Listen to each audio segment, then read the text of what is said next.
So there's absolutely no denying it, Bandai's model kits are ridiculously awesome, especially when it does come to mecha model kits. There's so many out there, you really can't go wrong most of the time, but sometimes you might want something a little different than your average Gundam kit.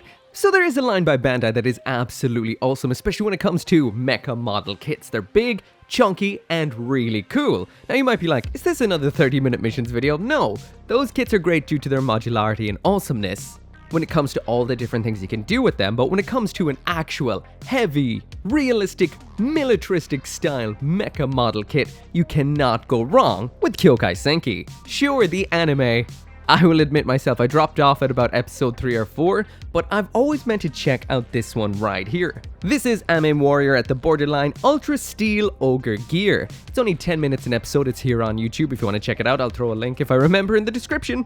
And this right here is one of the coolest looking kits I've seen in some time. This is the Mecha's Protogouyo. It's pretty similar to what we would have seen with some of the designs before, but there's just something so heavy metal awesome about it.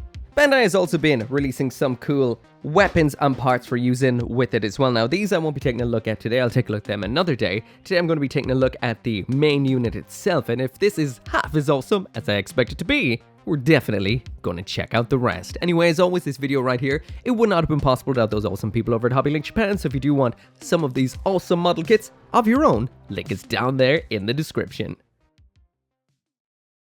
Alright, so first off, let's get it out of the box. This is a really cool box. This is one hell of an awesome design, and I've always felt that these kind of inherited the design aspects we would have seen in something like Iron-Blooded Orphans, especially when it does come to the actual physical weaponry that they carry. Anyway, let's see what we get plastic-wise. This is a large box. These kits are 1/72nd scale, if I'm not mistaken, so there is a lot to them. These are not your average high grade whatsoever. Lots and lots of plastic. In here we've got the manual. So far looking ridiculously cool, especially the various weapons on this for a nice balanced loadout. So as has been the case with Bandai kits of recent years, these are fully plastic builds, so there are no polycaps whatsoever. This is based extremely heavily on the Mecha's Byakuchi, which we would have seen before. That was an absolutely fantastic kit, and still to me was the one that I liked the best. It did have some issues when it came to the design of the upper legs. They just kind of split the armor all of the time, but besides that, it was one really cool, heavy duty, awesome looking mecha. Like I mentioned, my favorite from the entire line from a design perspective. And in universe, this one right here, this is heavily based off of that, which means this kit does have a few parts from it, and that, well, it just seems to be an improved version. This whole thing just attaches together like butter. It's completely and utterly perfect in pretty much every way. Well, from what I've seen so far, I've only built one leg, and I'm most way through the second one, but damn, am I enjoying it. On the whole, this build right here is pretty much exactly what we would have seen with the AIMs before, especially with the Byakuchi, which this is heavily based on, just like it says in the anime. This right here is the Protogouyo, so it's the prototype Goyo, and the Goyo is essentially like a mass-produced version, heavily based on that Byakuchi. This is full plastic on plastic. There are some nice aspects in here I do feel have been improved from the previous AIMs you would have seen before. There's a lot of layers on parts, especially the shields on the arms, the upper arms, the shoulders. It layers up so perfectly. We also have a ton of cool things on this. A lot of 3mm holes, C-clips, etc., which means that we can use this with a lot of gunpla stuff as well as 30-minute missions. But in universe, we do also have a lot of weapon sets as well. This builds up so nicely. Sadly, it does have the upper leg issue that we saw with the Byakuchi. That means when you're moving it around, it might split. Glue or cement the two sections that attach together around the hip joint, and that will get rid of that. But the details here, the overall finished look, this thing, even compared to the Byakuchi, might be the nicest AIM I've ever seen. So now jumping into the aesthetics, and this thing, like I mentioned, is absolutely gorgeous. This is a pretty cool color. I thought it was the standard simple color that we would have seen in the Byakuchi, but it's not. It's a nice light grayish blue with a nice navy blue on top with a little pop of color on the head, which is that yellow antenna segment. We also do have some sticker style decals for using on the front and back for that wolf emblem. And as for the other stickers in here, it's mainly, well, on the actual unit itself, which we're going to be looking at right now. I'm going to be taking off all of the accessories and equipment, well, the only sticker used on here is the one on the eyes behind the clear parts. So this works out absolutely perfect and beautifully.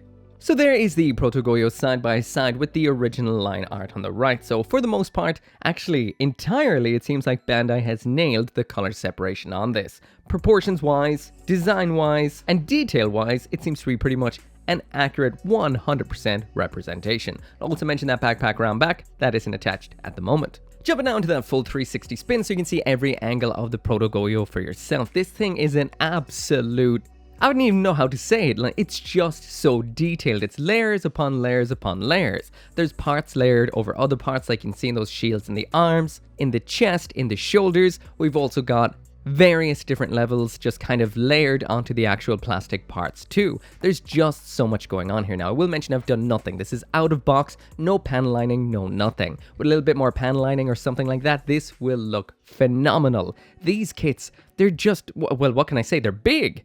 There's a lot of detail. The designs are fantastic. And I will mention, if you've kind of passed on the show because the standard Anime Warrior or Kyokai Senki didn't do it for you, I highly recommend watching this short. It's 6 episodes long. They're all 10 minutes. So it's essentially just like a movie cut down. And it's pretty damn good. Highly recommend. I mean, I don't remember ever seeing in anything like Gundam a mecha fighting with its head ripped off so the pilot can actually see. It's pretty damn cool. So zooming in a little bit to check out some of the details. Like I mentioned, we do have some stickers. Those are for on the eyes. We've got a nice clear part over it, and the heads on these particular units always look phenomenal, including that nice big antenna up top with the pistons attached. We do have a swapped out retracted antenna, which we'll take a look at later on. The light catches in those eye sensor segments so perfectly. Also, like I mentioned in the build, we do have some sticker style decals in here. Now, there is one on the unit itself, right there in the center of the chest. Design-wise, this isn't too bad actually, because the border on it is very, very small, and even from a close-in distance, it's not really that noticeable. It works well. And of course, like I did mention, we've got multiple 3mm holes all over the place, C-clips too, and there are a lot of other kits out there for using with this, lots of equipment, weapons, which we'll take a look at in the upcoming days. So when it does come to the bad aspects of model kits, I will mention this isn't so bad. Knobs, they're not that very, well, all over the place, considering I kind of just cut this out quite quickly. When it does come to seam lines, those are pretty much non-existent because of the nice design on this. However, there are a few mold lines here and there in noticeable places. Like even just straight from a quick glance, we've got some on the upper arms and some absolutely killer ones very noticeably on the sides of the heads. Another thing I will mention is there's no gold stickers for using inside the chest on this particular one. I'm glad they did away with that. The grey plastic itself looks absolutely fine. So finally onto a bit of a size comparison. I will mention that even though these say high grade on the box, these are definitely a lot larger and a lot more involved build-wise compared to a standard high grade kit. So there it is side by side with the high grade Aerial and beside a standard sized Gundam high grade, which is the Oryx 78-2 Beyond Global. So as you can see, this thing's pretty big. There it is side by side with the entry grade La Gundam, and its size compared to a standard sized master grade Gundam being the Oryx 78-2 version 3.0. So jumping into the accessories, and here's everything that comes inside of the box with the high-grade Protogouyo. This comes absolutely packed with stuff, including that backpack rack for the weapons. Speaking of the weapons, we've got the dedicated assault rifle, dagger knife, dedicated handgun, a grand total of 6 hands, that's all of them included here, including that one holding onto the rifle. And on top of that then, we've got a whole bunch of bits and bobs for doing a whole host of things on this absolutely awesome mecha model kit. Let's check them out. So when it comes to the hand options in here, first off, we've got your standard, or should I say non-standard at all, because you don't always get these in kits. That is some widespread hands, and there's no denying that these are very, very nicely sculpted. Swapping them out is super simple besides one aspect. I find sometimes it pulls out the entire wrist like this on you, which is in a way handy enough because you can just do it like this. The second option then we have is this right here, which are a standard set of fists that we see in high-grade kits all of the time, with the hold for, well, holding onto stuff. Last up then is the trigger finger hand, and just like the kind of issues we've seen with this line so far,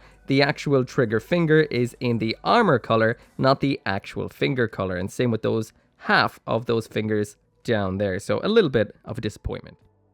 Next up then in here is the optional backpack section. This is a standard part of the Protogouyo's equipment Once again, we've got some little 3mm peg sections in there. We've got a 3mm hole. We've got these extending arms, which you would have seen across the AIM line so far. And this does have a little bit of a moving aspect in it. So this is a nice premium backpack. The AIMs do have their own backpack style, so that means you're not going to be using these readily with high-grade Gundams, sadly. And that right there is what it looks like attached, so giving it some nice extra hulking bulk up top. The only piece of actual equipment you get inside this box, which is for using with these, is the rifle, so that can be stored around on the backpack in a very Armored Core style fashion. So as always, when we've got something, a feature like this right here, I want to check if it can actually reach the weapon when it swings round. I'm just popping the hand on for the sake of cutting this a little bit shorter, and if you actually line it up, you can see that it can definitely grab the weapon from up there. Now, the reason I haven't attached it yet is because there is a little bit of a gimmick in the arm. So right here in the top of the arm, you're actually able to push in this little segment,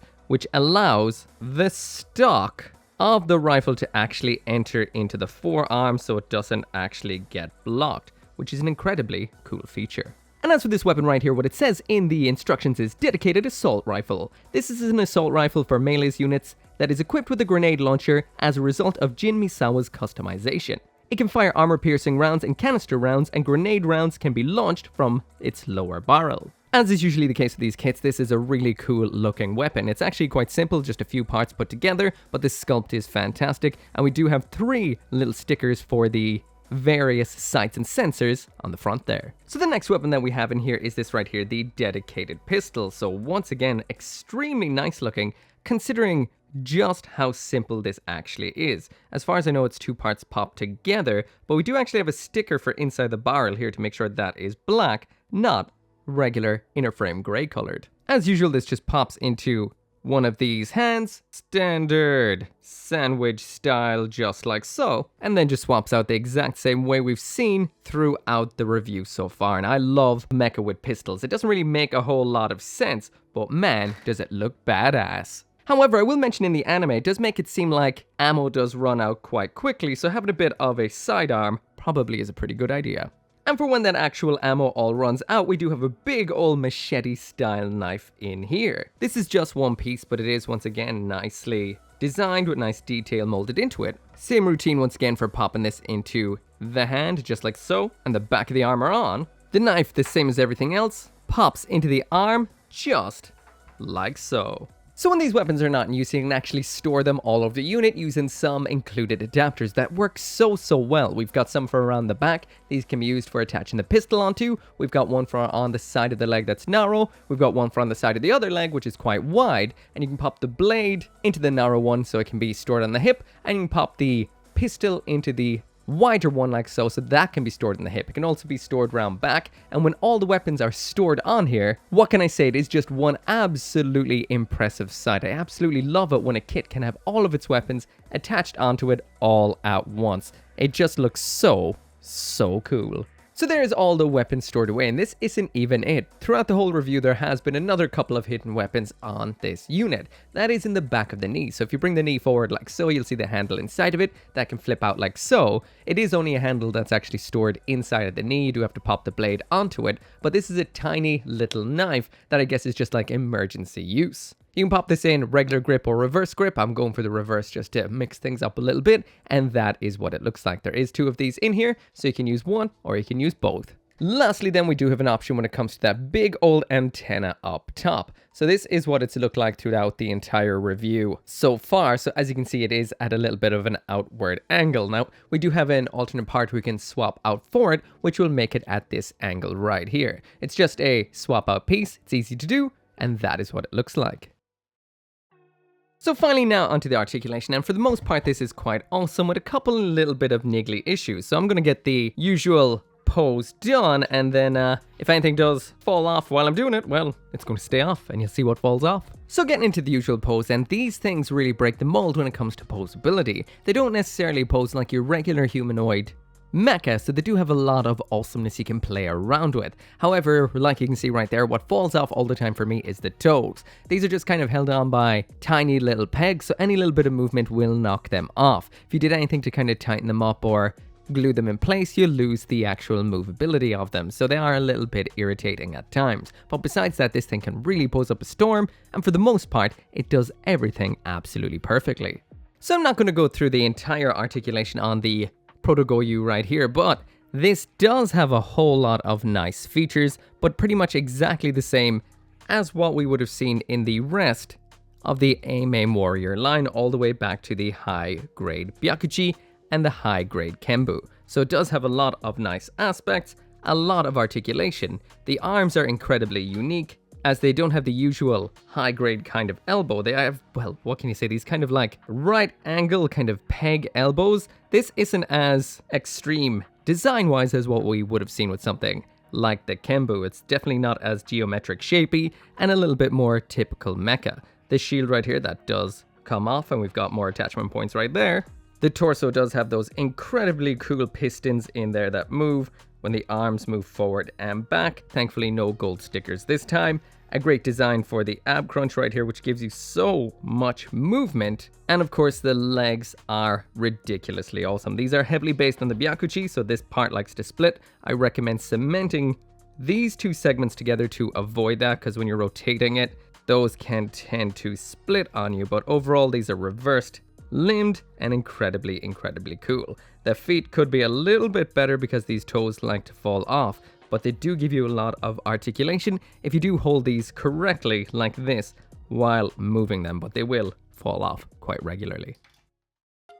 So anyway, that right there is it for the review, and I'm just going to pull the ranking right out of my butt for this one right here. Now I'm going to go with gold tier. This is an incredibly great kit. I'm not sure what I ranked the other ones before. The reason I wouldn't give this platinum, even though it is almost perfect, is because this line in a way is pretty much almost perfect. Compared to the ones we would have seen before, there's no stickers besides the one for the eye, which does bring it to the next level when it does come to the actual color accuracy out of box with plastic. And what can I say, this is a phenomenal kit. The only real down points are those toes and the hip joints that can be a little bit on the irritating side, but otherwise this is an absolutely perfect mecha model kit, and I highly recommend that you pick one up. Anyway, as always, thank you so much for watching, and of course, I will see you next time.